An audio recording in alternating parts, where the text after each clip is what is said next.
this half hour, I have a very special opportunity, and I'm very glad to have this opportunity. There's a candidate for insurance commissioner on the Republican side, a young man by the name of Ben Mobley, and I think you're really going to enjoy meeting him. He's a good guy. I've met him a couple of times now, and said, hey, you know, after meeting him, I said, I want to get you on my show and get you out and meet the city of Wilmington as early as possible, because I think he's really something special. And so with no further ado, insurance commissioner candidate on the Republican side, Ben Mobley. Ben, how are you? I'm doing well today, Charlie. Thank you so much for having me. Absolutely. I appreciate you very much coming on the show. Thank you. You know, I told you that this morning was going to be, you know, sort of a less about politics and more about Ben. Absolutely. So, tell me a little bit about yourself. How did you wind up in Delaware, and where you are right now? Well, I grew up in North Philadelphia. I'm from the city. We grew up in North Philadelphia during a time when North Philadelphia was the murder capital of the country. Wow. You know, I had very young parents. My mother was 13. My father was 15. Very good family support, and you know, my parents worked hard, and eventually we moved up to Bucks County. You know, they started to make a little bit of money through hard work, and you know, my wife and I, we moved out to Texas for a little bit. Had an opportunity to live in El Paso, Texas for 6.5 years. West Texas? Yes, West Texas, border city, Texas. Yeah. So get back to that in a second. But, you know, once we started having children, just like everyone, you know, we decided we wanted to be closer to our family. So, you know, one of the things that we wanted to do was to look around and see what was best for us and our family as far as, you know, stretching our dollars out in between Pennsylvania, New Jersey, Maryland, and Delaware. Delaware was a place. It also helped that the in-laws were here as well. So sometimes the dollars mean a little bit less than where's my mother-in-law. Absolutely. So, you know, a happy wife is a happy life for me. I think we all know that. So 2007, we moved here to Delaware, and, you know, started getting involved in politics within the last year. So, you know, that brings me to the insurance commissioner's race that we're in today, and you know, we're looking forward to it. Well, very excited. That's interesting. I mean, you know, like I said, you know, we've had coffee and we've met a couple of times along the way. But tell me a little bit about. I mean, how many years did you live in North Philly? We lived in North Philadelphia, I want to say, maybe from about 3rd to 8th grade. Yeah, yeah. And, you know, we lived in 29th and Lehigh, which... Public school? Public schools, went to Ethel Allen out there, did well. My parents were very, very big about education in the household. You know, my father and my mother, that was one of their big things to teach me, which was, you know, in order to get ahead in this life, you have to be better than average, son. Yeah. So in order to be better than average, we're going to train you. You're not going to like it, but you'll understand it at least, you know, once you get down the line and you become an adult. And I just thank them so much for that, because that was integral to my upbringing. But you know, lived out there for a little bit of time, and then at that point went to special school. So I didn't stay in a public school system in Philadelphia. Fortunately, my grades were such to where I was able to go to Julia R. Reynolds Masterman, which was a magnet school in Philadelphia for, you know, your pretty educated kids. And you know, that started to get me my experience with different cultures, you know, different people from different backgrounds, and you know, helped to kind of formulate who I am today. Right. So. And you know, for those 8 years or whatever it was, I mean, what was that like? I mean, I don't know how much you know about, say, the city of Wilmington per se, because you live in Newark, right? And so Middletown. I'm sorry, your in-laws are in Newark. Yes. That's right. That's right. Middletown. Middletown. But I mean, you know, what was your you know, an average day in the life? You get up. Mom and Dad are like, okay, breakfast, get your school bags, off to school, end of the day, somebody's come and get you. Well, I actually took public transportation to school because Masterman was down on 17th and Spring Garden. Okay. So, you know, I would wake up in the mornings. It was a very crime-ridden city, so my parents were very big about making sure I was in by dark, unfortunately. Right. 2, that schoolwork was done. And then 3, you know, the biggest thing was, you know, my parents were very involved in my education. So, you know, a typical day for me would be waking up, you know, getting out there to school, doing work with the teachers, coming home at that point, getting my homework done, having it checked by mom and dad. Right. And then at that point, I could run outside and play kickball, which I was very good at. So. If only there were a professional kickball league. And wall ball, by the way. So your parents had a large influence on making sure that you were under control, if you will. Very disciplined, very structured, big on education. My father had no more than an 8th grade education himself. But, you know, I'm proud to say rest in peace, Dad. But, you know, my father was always big about his next generation getting their education. Right. So he always used to tell me, son, I'm going to take the risk so that you don't have to. Right. You know, my purpose in this is to make sure that I'm able to provide so that, you know, you can go to school Well, I and do tell what you, you do best. the hair on the back of my neck stood up when you said that. I mean, it's, That was I mean, Dad. that's the love of a Yes. parent. Yes. I'm going to take the risk so that you don't have Exactly. to. I mean, that's just amazingly powerful message. Huge, and the expectation was there as well. You know, my father, he was not going to reward me if I did bad. You know, my parents always raised me up that, okay, you know, when you do well, people will be there to help you. If you're not going to do anything for yourself, then guess what? You know, there are some consequences behind that, and you'll see those consequences. So, you know, I was very proud that they were tough and disciplined on me because they were raising me for the society that we're in today. Right, You which know? is a competitive society. Capitalist Nothing society. comes easy. Absolutely. But if you have an education and are prepared and the opportunity comes along, Yes. you can be successful. You can take care of your family. You can take care of your kids. You can put a roof over your head. You can buy nice things. Absolutely. So you finished up high school. Yes. And then what? Attended Westchester University. Westchester University? Right here in Westchester, Pennsylvania, where my major was political science. Hey! I am sorry to hear that. Yes, I know. But you know, it's interesting because my father was the one that got me into politics. He said, I remember he used to tell me, he goes, watch those guys down in D.C. because they're going to have a direct impact on your wallet. So he said, pay attention to what's going on down there because what they do or do not do is going to impact your everyday living standard. Right. So I always kept that close to heart. So, you know, I studied at, you know, political science, attended New Mexico State University as well. And then at that point, I was off into the military, into the United States Air Force. So, you know, that was a completely different but such a huge knowledge gathering experience because I was good friends with people from North Dakota, good friends with people from Montana. I mean, places that I had never been. Well, first of all, thank you for your service. No, thank you, thank you, thank you.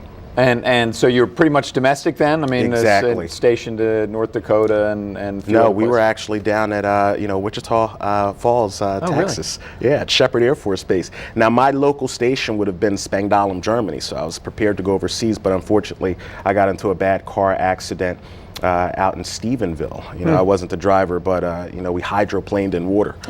So, you know, lost a friend in that accident. I had some bumps and bruises, couldn't walk for a little bit of time. Had to wear this huge metal cage back brace for about 3 months because I had some fractures in my L1 and L3 vertebrae. So unfortunately, I wasn't able to make it to, you know, my destination base, but we would have been working on the A-10 Warthog, which I'm a huge fan of the A-10 Warthog. If you don't know about it, look it up. The tank killer, it's my favorite plane. That flies low. Flies low. My understanding is that when the Iraqi military heard it coming, they knew. Get out of the way.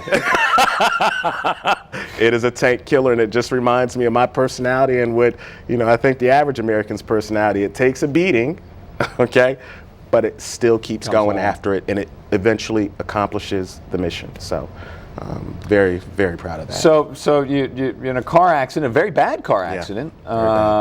Can't walk for a while.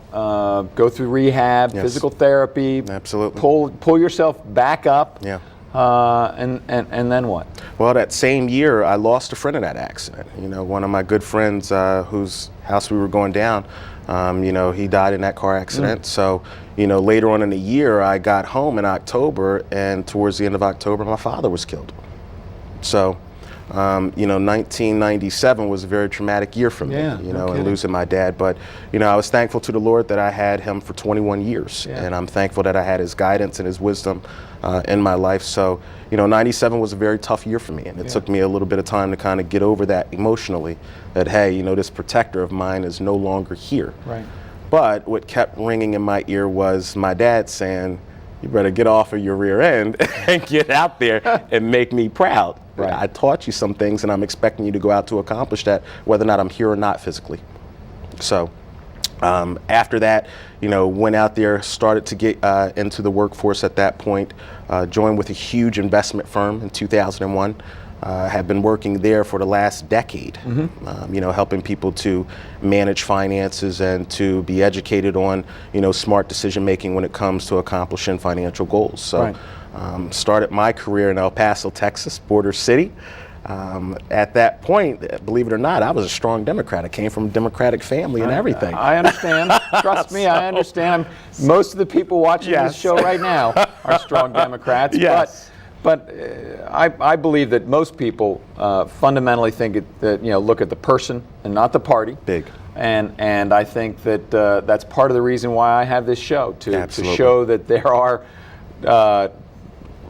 good thinking, smart, caring Republicans out there who may have a different view of how to help move people along out of poverty and into success differently than just the queue at whatever social service or government office there is. That's the biggest thing, Charlie. It takes a little bit of both in order to get things accomplished. Yep. It does take those programs that you have, but it also takes, most importantly, a microphone, a way to get those programs out to the public. I was talking with some of the people that were, on the prior show, and really the biggest thing is getting the education out to people. I don't think most people want to be taken care of. I think they want to take care of themselves, and that if we provided them with the resources and with the tools that they needed, rather than having this big, large, massive government, if we could provide more of those funds that go to those sections of government to the local organizations, such as what we had on the show prior to Wilmington, the Urban League, things of that neighborhood.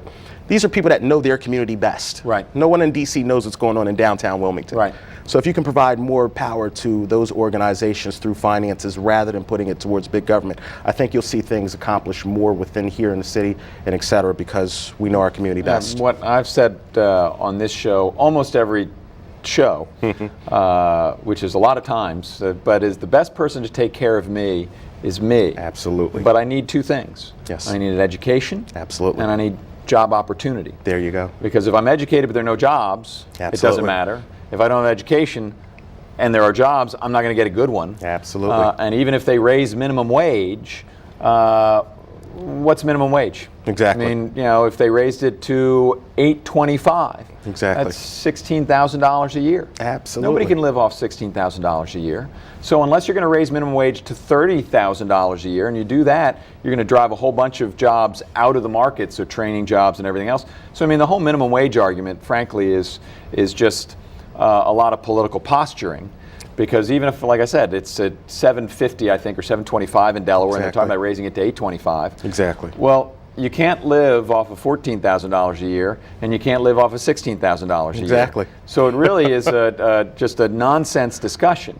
It's how do I take somebody who maybe doesn't have an education and get them an education, and how do I create job opportunities in the city of Wilmington that are job opportunities that will take me from $7.25 or $8.25 an hour to where I'm making $15, $16, $17, $18 an hour. Absolutely. And that's where the real discussion ought to be. Absolutely. And the rest of it is just a bunch of noise that people are doing to try to, frankly, position themselves to run for mayor. And that's with all due respect to Senator Marshall, who's doing the posturing on this one, and Senator Henry and some others who are with them. But anyway, that's that's this Republican spirit. Anyway, back to you. So, you've had, and it may be quote unquote a normal American life, but with trials and tribulations and hard work and getting knocked down and getting back up. Constant. And so the last 10 years you've been living in Delaware, Middletown. 4.5. And you came here, 4.5, and you came, but for 10 years you've been in the private sector. Absolutely. And you came here, your in-laws are in Newark. Yes. Your family originally came out of North Philly. Yes. And here you are, and getting a little politically active. Somewhere along the way you said, I'm looking around and I'm seeing that the Democratic solutions aren't working. Exactly. And I'm going to become a Republican.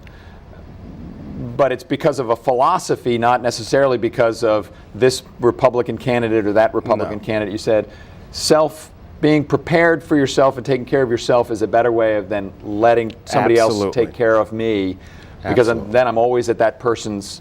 If they've got money for me today, I've got money, and if they don't, I'm stuck. Exactly. Goes back to the old phrase, you know. You can give a man a fish, or you can teach him how to fish. Right. You know, if you teach him how to fish, he'll always know how to get food for himself and for his family. Right. And I think most Americans, that's what they want, and that's what the people here in Delaware need. Give me access. Right. I don't want your handouts. I want a seat at the table. You know, I want to know what you know, how you get those loans. You know, how you go about, you know, getting a structure where I can house my business in. These are the things that we want to know, and these are the things that I think are most important for our community. Educate us on those philosophies, educate us on those strategies, and we'll go out and we'll do the hunting ourselves. So you're running for insurance commissioner. Yes.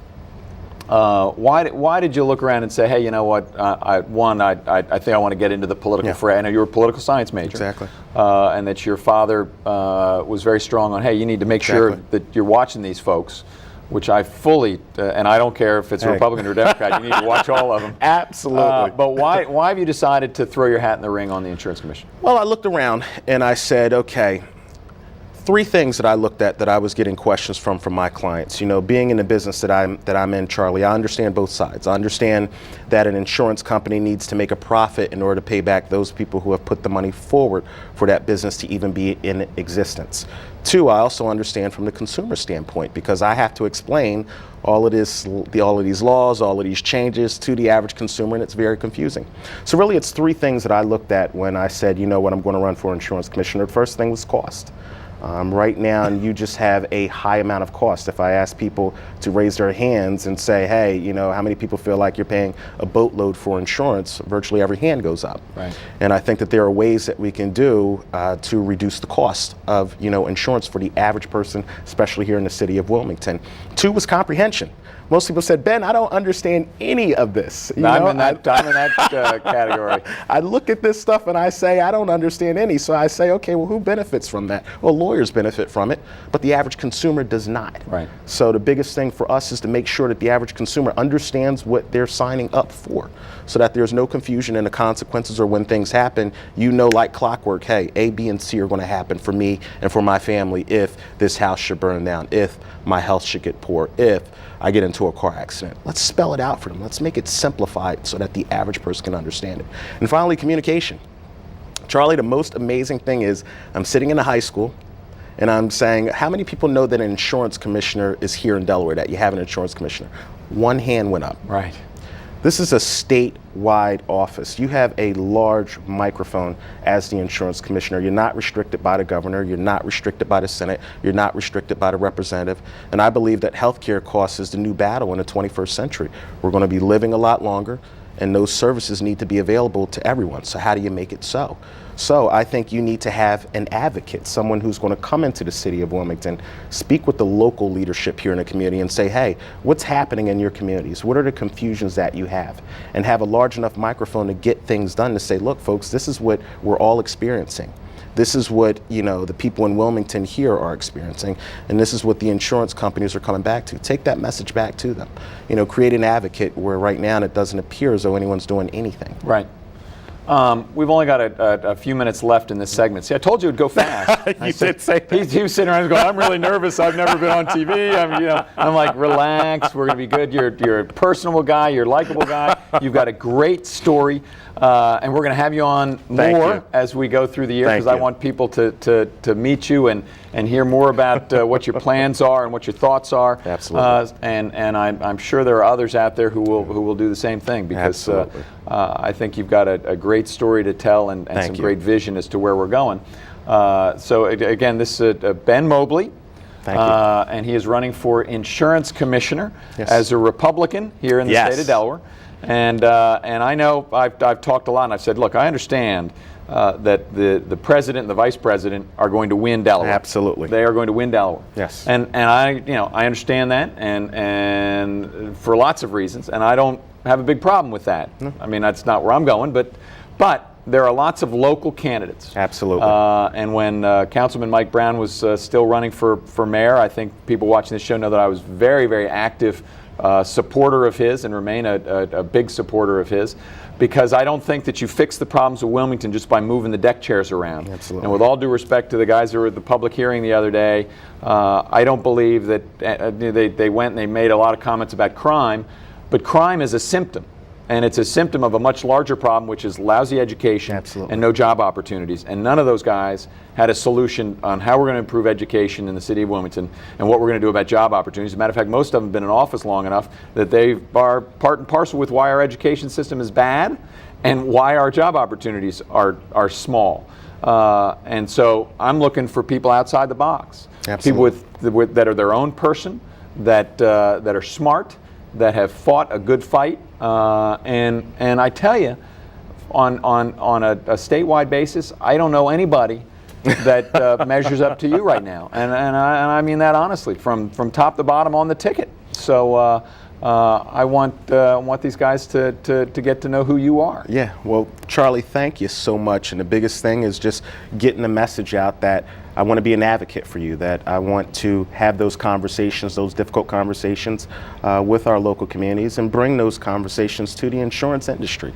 And I'd like to thank you personally for your leadership because, with the health care for the prison inmates, I'm actually going to be speaking at the James T. Vaughn Center on the 13th. So, talking to some inmates there about different issues. But thank you so much for your leadership. And I think that this, combined with our efforts, will show people that, hey, Republicans aren't really those bad guys that we think that they are. They're actually good people that want to get things done for us. They want to get things done in a different way. But the biggest thing is that we want to speak with you. So, that's our big thing as a party, is that we want to have those conversations in those districts, regardless of whether or not they're going to vote for us or not. I still want to be an ear for you so that we can make sure that your voice is being heard in government. Great.